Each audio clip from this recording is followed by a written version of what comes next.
Hey guys, Alex from 7th Hour Films back again as I scratch my knee with Vinland Saga. Last time around we had an empty man, where basically Thorfinn basically realized that he needs to go through a character arc. So yeah, he was basically empty. He basically explained his history with Askeladd to Einar and said that he really doesn't hate Askeladd anymore, and now he just feels empty. He doesn't know things. He doesn't know how to fix a roof. He doesn't know how to farm. He doesn't know all these things.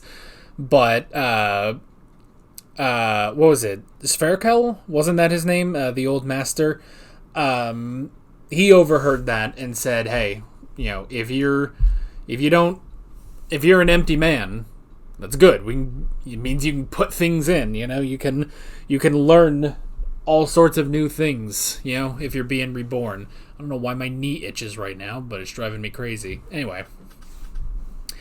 And then Einar and Thorfinn discovered that their crops were completely destroyed by the retainers who don't like them.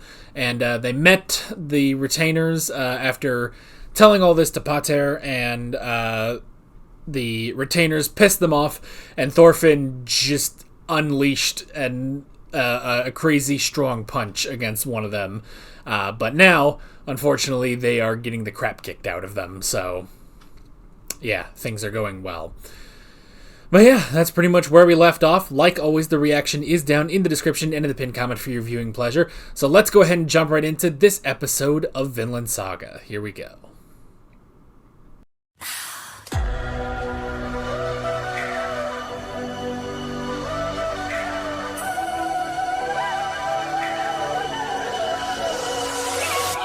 As an unrelated side note, it's 4:20 right now. Anyway, let's stop being silly. Anyway, let's talk about this. Holy crap, man. No violence. It's an interesting thing, you know, because if anything, like, Thorfinn has basically gone through now. I mean, not the same thing, but a similar thing to his father, where he understands now. He understands now the change that Thor's went through, you know? And it's interesting that they go with the angle of no violence. That's it, you know? No violence. Now, Thor's... See, it's an interesting thing, because it's like, you know, with Thor's, he still wanted to be a true warrior, you know? A true warrior does not need a weapon. And he did fight Askeladd's men and Askeladd, you know? But I could see it as a... no violence, but I mean, like, no unnecessary violence. Like, pretty much all the violence Thorfinn has done has been unnecessary, you know? With Thor's, when he faced Askeladd, I can see that not falling under that category, because it's not that they were fighting for no reason. The reason Thor's was fighting was to protect, you know, Thorfinn, Leif, the other boys, you know. So I wonder if that'll be a thing of, like, you know, like, it's not that, oh, Thorfinn is never gonna have a fight in this show again, but he's not just gonna go, you know, pick a fight, just start killing people, you know? He's not going to be a warrior, you know? He's not going to be a warrior, but he will be a defender if he needs to. I wonder if that's what they'll go with. And I mean, just like on this episode alone, like, just with that ending, I do kind of feel like you could kind of just stop the show right there. I'm glad they don't, but it is kind of one of those, like, you can just kind of sit here and be like, well, there we go. That's it. I mean, it's like, obviously, this is only the beginning, you know? This is the beginning of Thorfinn's arc, but honestly, you could kind of end it here, but I know we have so much more. A, we have so much more in this season, and B, I know that I think if this farm arc ends in this season, I think that means we're halfway through the story. Because I was just like, I had to look up something about Vinland Saga one time, and I didn't see spoilers, but what I saw, like on the Wikipedia page, basically, was like in the sidebar, it just had 4 story arcs. It was like, the initial arc, the slave arc, and then 2 more arcs. And I think they did say that it did say that the 4th arc was the final arc. So we still have so much more Vinland Saga to go through, but my goodness, man. My goodness. I kind of want to read the Vinland Sagas, and I don't mean the manga, although maybe someday in 10, 20 years or so, I'll read through the manga, which I do find, like, that's kind of a fun way, because I've been rereading JoJo Part 1, and that's been kind of a nice thing to read the manga after, about, nearly 5 years ago that I started watching the anime. So maybe in like 10 years or so, I'll go through and read the Vinland Saga manga, But yeah, like, so what was I gonna say about that specifically? Oh, right. I remember now. I do kind of want to read the Vinland Sagas, like the actual like thing that that this name is derived from, and that's an interesting thing, because there was an episode, I believe, of Classic Doctor Who where we talked about that. We talked about the King Canute and Thorfinn, who went out to find Vinland and stuff. And it was an interesting thing, because as my dad was saying that on the video, and I was saying how interesting that is, because what I'm picturing are the characters from this show. So, and I tried in that video to be like, please go watch Vinland Saga. I don't know how many people took my advice. I hope they did, though, because God, this show is still so amazing. And again, the thing that I like, we've talked about this before when we've had the whole thing of, when he kind of sees Thor's, and we say, well, they don't really explain, what it is, but it's most likely a dream that Thorfinn has, Like, there is no magic or anything. This is, like, historical fiction, not historical fantasy. Like, I rarely see that. Just look at JoJo. Part 1, starts out as sort of historical fiction of like, okay, here's this fictionalized, the Joestars and stuff, but then goes into the supernatural fantasy, relatively quickly. So, but in this, I really enjoy that this anime just never goes into a fantasy element. It is just a historical setting, It's like, this could have actually happened, And bringing in historical characters like Leif Erikson, Canute, King Sweyn and stuff. It's like, I remember I saw, it's like, with King Sweyn, it's like, they don't really know what happened to him. Like, he died on this day, but nobody really knows why. So this show takes that and is like, okay, well, because there's no actual cause of death, basically, why don't we write it to where Askeladd is the one who kills him? And it's like, that's interesting. Like, they play with it a little bit, So I like that. So when we've had those moments where Thorfinn kind of, sees his father again, I've more chalked it up to, it is all in Thorfinn's head. It's in his mind. And it's those moments, where Thor says to him, I tried to tell you, you have no enemies, you should not hurt people, basically.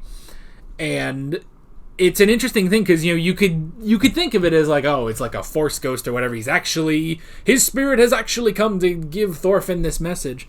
But honestly, I always liked the idea that this was all in Thorfinn's head. Like, Thorfinn knows what his father said. He knows the lessons he should be learning from this, and he just doesn't, He just doesn't. It's like his mind knows. It's all there. He just hasn't it just like hasn't made it to the main part of his brain basically. And here, finally, it's kind of just been now beaten into him, So I like that. I like that it's like, no, this, you could say it's like, oh, did he actually get dragged into hell? No. Like, it really probably most likely was a dream, but it's exactly what he needed to hear, It is the memories of his father coming back. It is the memories of Askeladd coming back, And that's just such a great thing. And seeing Askeladd again, it's so interesting because, like, you could dissect this so much, Just seeing the different kind of levels, it's, you see hell, basically. It's like, this isn't really the afterlife. This is purgatory, This is where all warriors go, is this place. It's an eternal battle. Everyone that is not you is your enemy. There's no winners. There's not really any losers. It just keeps going forever, And it's interesting to see, all the people that are there. It's like, they're basically like rotting corpses, But I like the distinction, a couple things. One is Bjorn, who still retains all of his flesh, like he isn't rotted or anything, but at the same time he is in berserker mode, so he's down there doing this. But I like the detail of Askeladd sitting above them all, because it is the thing of like, no, Askeladd deserves to be here, Askeladd does deserve to be here, but he is not like them still. It's like he became a demon to fight demons, Like, that's the thing. Like, he hated the Danes. He hated warriors. He hated all of this. But he had to become one in order to achieve any of his goals, His goals either of killing his father or protecting whales. So that's the thing. It's like he had to become a demon to face the demons, so he does deserve to stay there. However, there are people like Thorfinn who should not. He still has time to change, You know what this is actually like? This is a kind of funny comparison, but there's an episode of Tom and Jerry. And yes, I'm serious, but there's an episode of Tom and Jerry. I don't know if you guys have seen this, but basically Tom dies. Like, Tom basically dies, and he's sent off, he goes up the great escalator to go to heaven, and the guy at the front gate is like, all right, Tom, let me look at your rap sheet. And he looks over everything. He's like, well, you've had a beef with this little mouse named Jerry. He's like, well, I can't really let you into heaven because of that, but I'm gonna give you a fair chance. I'm gonna let you head down back to your body. You're gonna come back for a little bit. You need to get him to sign this piece of paper saying, everything's cool. Basically get his approval to go to heaven. And if you bring that back by 12 o'clock, then, yeah, you can go through the pearly gates and you're all fine. And so Tom rushes down there and he tries to get Jerry to sign it, and Jerry being Jerry, he looks at this like, oh, so this is our new game, and, he like sprays the pen ink in his eye and stuff like that. But eventually I think he does get it, but he's like too late. But anyway, all it ends up being is a dream, But it's that moment of, Tom being like, oh, I shouldn't have done the things I've done in my life. I should try to go atone. And if anything, that's kind of where Thorfinn is. It's a little, that's a goofy Tom and Jerry episode, and this is Vinland Saga. Still, it applies, though.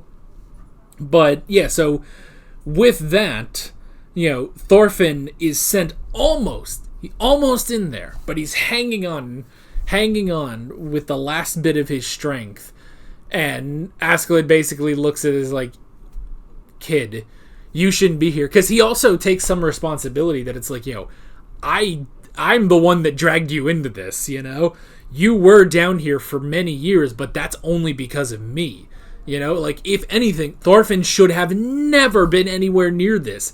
He should have lived out a peaceful life in Iceland, or even go to Vinland. You know, he should not have had this life. But there is still time to save him, because once you're dead, that's it. It's basically decided, you know? And it's an interesting thing, because they definitely make it vague where Thor's lands, because he's not down there. He's not down there with the rest of them. But at the same time, when we see him, we do see, all of his victims basically grabbing onto him. But I would probably say that Thor's is probably in a same boat as Thorfinn. He went, 15 years without being a warrior. He escaped for 15 years after Ylva was born. So that's the thing. It's like, I could see that as he also is able to escape.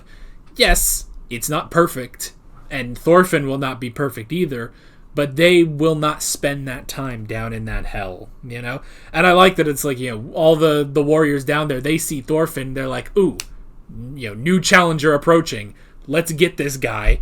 And Askeladd, goes down there to fight them and tells him, go and take the people with you. All these people that you have wronged, take them out of here with you.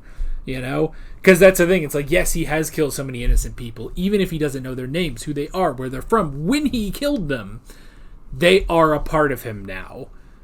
And with that, he makes it. And he leaves Askeladd behind. And he vows no more violence, which is great. And now he will fight his true fight.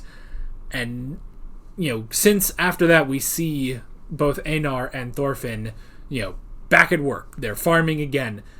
To me, this says Thorfinn now has his motivation. Where Einar had his motivation to get free. But Thorfinn now has his full motivation to free himself from slavery and go and do what he has always meant to be, what he always meant to do, what Thor's meant to do, to go to paradise. So that's pretty good. That's pretty good. And I like that they pretty much call things even, because yes, they instigated a fight with the retainers, but Pater's investigation did show Ketil that they ruined their crops. So it's all squared away. It's all even. We're not going to talk about that again. So it's good. And now we have our new sense of purpose. And again, I say, like, you could sort of end the story there, but I'm glad we get to continue. And now we get to see Thorfinn, the true Thorfinn, after all this time. After all of season 1, on purpose, kind of ignoring his character, but with a purpose. And now with this, seeing the empty man, it's like, now we're ready to go. Oh, this is so great. This is so great. And I'm excited to see where we are going next time. But that is basically it. With all of that being said, I'm Alex from 7th Hour Films, and I will see you guys next time. Take care. Alright guys, thanks for watching this video. There's a bunch of links on screen if you want to go click around any of those. There's a playlist with all of my Vinland Saga reactions, as well as another video you can go click on if you want. There's also a subscribe button and a Patreon button on screen, as well as other links in the description if you want to go check out any of those. See you guys later.